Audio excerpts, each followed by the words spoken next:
Hi hello welcome to Princy cooking. நாம் இன்றைக்கி செய்ய போகிற ரெசிபி வந்து சில்லி சிக்கன். எப்படி செய்யறதுன்னு பார்க்கலாம் வாங்க. சில்லி சிக்கன் செய்யறதுக்கு மெயினாக வந்து சிக்கன் வந்து போன்லெஸ் சிக்கனாக எடுத்துக்கோங்க. நான் வந்து கொஞ்சம் போன் இருக்கிறதா கொஞ்சம் எடுத்திருக்கேன். இப்போ வந்து நம்ம மேரினேட் பண்ணிக்கலாம். எடுத்து வச்சிருக்க சிக்கனை வந்து சேர்த்துக்கலாம். கொடுக்குறீங்கன்னா போன்லெஸ்ஸாக எடுத்துக்கோங்க. நம்ம வீட்லேயே வந்து ஃப்ரெஷ்ஷாக செய்யலாம். ஒரு டேபிள் ஸ்பூன் நீங்கள் வேணால் மிளகாத்தூள் சேர்த்துக்கோங்க. நான் வந்து ஒரு அரை டேபிள் ஸ்பூன் சேர்த்துக்கிறேன். காரத்துக்கு பொறுத்து நான் வந்து ஒரு அரை டேபிள் ஸ்பூன் மிளகாத்தூள் சேர்த்துருக்கேன். உப்பு மட்டும் நீங்கள் தேவையான அளவு சேர்த்துக்கோங்க. ஜிஞ்சர் கார்லிக் பேஸ்ட் வந்து ஒரு அரை டேபிள் ஸ்பூன் சேர்த்துருக்கேன். ஒரு டேபிள் ஸ்பூன் சேர்த்துக்கலாம். ஒரு அரை டேபிள் ஸ்பூன் பெப்பர் பவுடர் சேர்த்துருக்கேன். 2 டேபிள் ஸ்பூன் வந்து நான் அரிசி மாவு சேர்த்துக்கிறேன். இல்லை நீங்கள் கார்ன்ஃப்ளவர் மாவு சேர்த்துக்கோங்க. அதுக்கு வந்து மைதா மாவு கூட சேர்த்துக்கலாம். இப்போ வந்து இது சேர்த்துட்டு நம்ம நல்லா மிக்ஸ் பண்ணிக்கலாம். கையை விட்டு நல்லா மிக்ஸ் பண்ணி எடுத்துக்கலாம். இந்த டைமில் உங்களுக்கு முட்டை வேணுன்னா சேர்த்துக்கலாம். நான் சேர்க்கல, அப்படியே செய்கிறேன். இது கொஞ்ச நேரம் ஊறட்டும். ஒரு 15 மினிட்ஸ் கொஞ்சம் நல்லா ஊறட்டும். அப்புறமா நம்ம ஃப்ரை பண்ணிக்கலாம். தேவையான நம்ம வெஜிடபிள்ஸை கட் பண்ணிக்கலாம். இதுக்கு வந்து வெறும் கேப்சிகம் ஒண்டி தான் நம்ம சேர்க்க போகிறோம். அதே போல் ஒரு வெங்காயம், நான் வந்து முழு கேப்சிகம் ஒன்று எடுத்திருக்கேன்.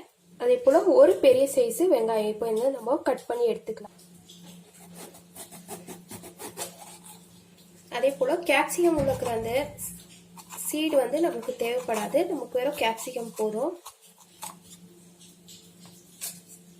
இது வந்து ஓரளவுக்கு பெரிய பெரிய சைஸாக கட் பண்ணி எடுத்துக்கலாம்.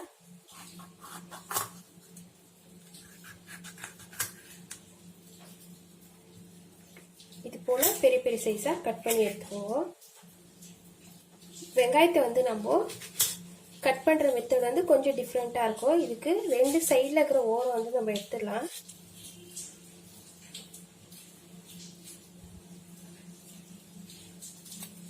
இது போல எடுத்துக்கலாம். நம்ம வெங்காயத்தையும் நம்ம கட் பண்ணி எடுத்துட்டோம். இந்த மாதிரி நீல வாக்கில் கட் பண்ணி எடுத்துக்கோங்க. இல்லைன்னா சின்ன சின்னதா சாப் பண்ணி கூட எடுத்துக்கலாம். பூண்டு வந்து இது போல ஒரு 6 பல்லு பூண்டு எடுத்திருக்கேன். இது வந்து பொடிசா நறுக்கி எடுத்துக்கோங்க. இஞ்சி கூட இதே மாதிரி மெத்தட்ல கட் பண்ணி எடுத்துக்கோங்க. தேவையான பொருட்கள் நம்ம கட் பண்ணி எடுத்துக்கணும். இப்போ வந்து நம்ம ஃப்ரை பண்ணிக்கலாம். இப்போ வந்து எண்ணெய் நல்லா சூடாகட்டும்.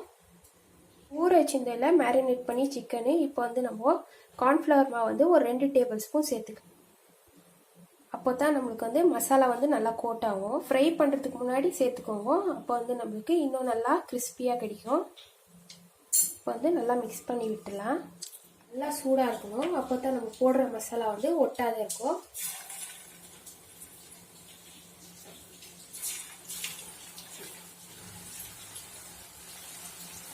இப்போ எல்லாம் சேர்த்துட்டு ஒரு 2 நிமிஷம் இப்படி ஃப்ரை ஆகட்டும். அப்புறம் நம்ம திருப்பி விட்டுக்கலாம். மெதுவாக திருப்பி விட்டுக்கலாம். இங்கே பாருங்க எவ்வளோ க்ளீனாக நமக்கு ஒட்டாத நல்லா கோட்டாகி வந்திருக்கு. நம்ம வந்து இந்த கார்ன்ஃப்ளவர் மாவில் சேர்க்கும் போது நமக்கு நல்லா க்ளீனாக ஒட்டாத, அதே போல் கிறிஸ்பியாக வரும். நம்ம வீட்டில் செய்யறதால ஃபுட் கலர் நேச்சுரலாகவே நம்ம செய்கிறோம். ஓகே, நல்லா ஃப்ரை ஆகி வந்திருக்கு. இப்போ திருப்பி விட்டு ஓரளவுக்கு நல்லா ஃப்ரை பண்ணி எடுத்துக்கோங்க. ஃப்ரை ஆகிட்ட பிறகு நம்ம எடுத்துக்கலாம்.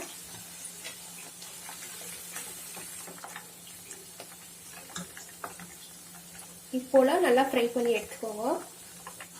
கொஞ்சமாக எண்ணெய் சேர்த்துருக்கேன். நீங்கள் வேணால் அதே கபாப் எண்ணெய் கூட சேர்த்துக்கலாம். இப்போ வந்து நம்ம பொடிசா நறுக்கி வச்சிருக்க பூண்டு சேர்த்துக்கலாம். அதே போல பொடிசா நறுக்கி வச்சிருக்க இஞ்சி. இது நல்லா ஃப்ரை ஆகட்டும். இப்போ வந்து நம்ம கட் பண்ணி வச்சிருக்க வெங்காயம் சேர்த்துக்கலாம்.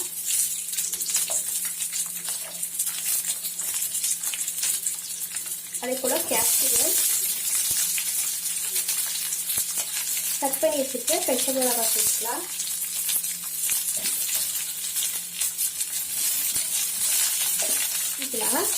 கொஞ்சம் நல்லா வதங்கிட்டோம். இந்த எண்ணெயிலேயே கேப்சிகம் வந்து இந்த அளவுக்கு நல்லா குக் பண்ணிக்கோங்க. ஏன்னா வந்து கொஞ்சம் பெரிய பெரிய சைஸாக போட்டுக்கிறதுனால கடிக்கும் போது வேகாத இருக்கும்.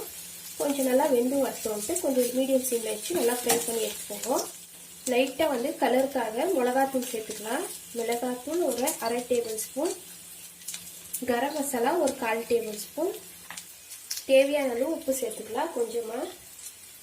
ஒரு 1/4 டேபிள் ஸ்பூன் பெப்பர் பவுடர் சேர்த்துருக்கேன். சோயா சாஸ் சேர்த்துக்கலாம். 1 டேபிள் ஸ்பூன் போதுமா இருக்கும், ஏன்னா நம்ம அதுலேயே சேர்த்துருக்கோம். 1 டேபிள் ஸ்பூன் சில்லி சாஸ், வந்து ஒயிட் வினிகர் சேர்த்துருக்கேன். 1 டேபிள் ஸ்பூன் சேர்த்து லைட்டாக மிக்ஸ் பண்ணி விட்டுக்கலாம். 2 டேபிள் ஸ்பூன் கார்ன்ஃப்ளவர் மாவு சேர்த்துட்டு கொஞ்சமாக தண்ணி விட்டு மிக்ஸ் பண்ணிக்கலாம். கொஞ்சமாக தண்ணி விட்டு கட்டி இல்லாத பேஸ்ட்டாக மிக்ஸ் பண்ணிக்கோங்க. ஃப்ரை பண்ணி வச்சுருக்கேன் கபாப் சேர்த்துக்கலாம். லைட்டாக மிக்ஸ் பண்ணி விட்டுக்கலாம். மிக்ஸ் பண்ணி வச்சுருக்கேன் இந்த கார்ன்ஃப்ளவர் மாவு சேர்த்துக்கலாம். கடைசியாக நம்ம வந்து டொமேட்டோ கெச்சப் 2 டேபிள் ஸ்பூன் சேர்த்துக்கலாம் புளிப்புக்காக. கொஞ்சமாக வந்து இந்த காரம் பேலன்ஸ் பண்ணுறதுக்கு சுகர் சேர்த்துக்கிறேன். இது வந்து ஆப்ஷனலு. இப்போ இது நல்லா மிக்ஸ் பண்ணி விட்டுடலாம். நல்லா மிக்ஸ் பண்ணி சிம்பிளாக ஈஸியாக வந்து ஸ்ட்ரீட் ஸ்டைல் வந்து சில்லி சிக்கன் வந்து நம்ம செஞ்சுருக்கோம். இப்போ வந்து கடைசியாக வந்து நம்ம கட் பண்ணி வச்சுருக்க கொத்தமல்லியே சேர்த்துக்கலாம். இப்போ வந்து நம்ம சர்வ் பண்ணிக்கலாம்.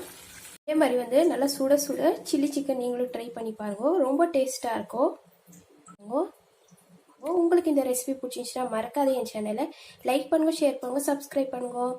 தேங்க்ஸ் ஃபார் வாட்சிங். Take care. பாய்.